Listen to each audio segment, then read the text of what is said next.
Good morning বন্ধুরা। দেখো আমার এই গাছটা কীরকম ঝড়ে ভেঙে গেছে। এটা আজকে আমাকে রিপোর্টিং করতে হবে। পুরো ঝড়ে অনেক গাছ আমার নষ্ট হয়ে গেছে। দুদিন ধরে ফেলে রেখেছিলাম, কিন্তু আজকে না করলেই না, এরপরে গাছটা নষ্ট হয়ে যাবে। তাই এটা আমি এখন করব। বেশি কিছু করতে হবে না, আগে একটু আমি না এটা ছাড়িয়ে নিতে হবে আমার আগে। এরকম ওরকম করে একটু ছাড়িয়ে নিলে পরে গোড়ায় একটা এই যে নয়নতারাও ফুটেছে, তো এবার আর আমি এই নয়নতারা রাখবো না, এটা আমাকে কেটে ফেলতে হবে। কিন্তু এমনভাবে উঠেছে পুরো গোড়া থেকে, দেখি তাও যদি পারি হালকা করে একটু মাটিটা শেকড়টা কেটে নিই, তবে গাছটা একটু ভালোভাবে করছি যখন। এখনই দরকার ছিল না এটা করা, কিন্তু তাও করছি। অল্প একটু শিকড় রেখে বাদবাকি মাটিটা ছাড়িয়ে নেব। গোড়াটা এখনো নরম আছে, কালকে জল দিয়ে রেখেছিলাম, পুরো শুকিয়ে গেছিলো। গাছটা নিচে এত রৌদ্র, ছাদে ভেঙে যাওয়ার পরে নিচে নিয়ে রেখেছিলাম। তো ভাবলাম আজকে যখন ছেলেদের আজকে কলেজ নেই, আমার দুই ছেলে দুজনেই এখনো পড়াশুনো করছে,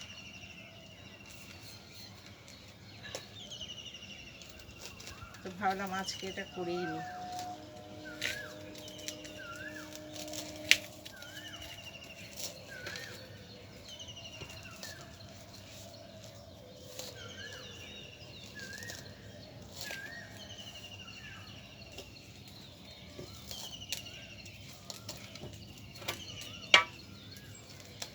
এটা ছাড়াতে গেলে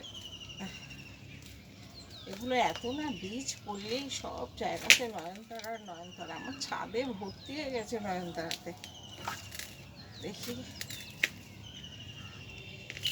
খুব টাইট হয়ে রয়েছে গোড়াটা, হাত পথে আর কিছু নেই। নখ নষ্ট হয়ে যায়, হাত নষ্ট হয়ে যায়, কিন্তু গাছ করা একটা নেশা। গাছ না থাকলে যেন ভালোই লাগে না। গাছই এখন আমার শখ হয়ে গেছে। ভোরবেলা উঠেই আগে ছাদে আসতে হয়, এদের জল আছে কিনা, এদের পাতায় পোকা পড়লো কিনা, সারাক্ষণ এই দেখাশোনা। ভালো লাগে, কেউ বাড়িতে এলে পুরো ছাদে আসে, গাছ দেখে খুশি হয়, বাবা কি সুন্দর, বাবা কি সুন্দর করতে থাকে। আমার তো দারুণ লাগে।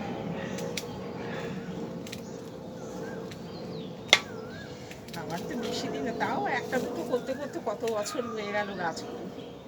আমার প্রচুর ঘর, সারা ঘর জুড়ে আমার গাছ। উঠলো অবশেষে, বাপরে মেহারাতি। একটু গোড়াটাও কেটে নিই না, এই মাটি দিয়েই দিয়ে দিয়ে দেবো আমি। আবার পরে একটু চাল ধোয়া ডাল ধোয়া জল দিয়ে দেবো। সবজি ধোয়া জলগুলো আমি জমিয়ে রাখি বালতি করে, একটা সময় এসে আমি সব গাছে একটু একটু করে দিয়ে দেবো। আগেই তো বলেছি আমি খুব একটা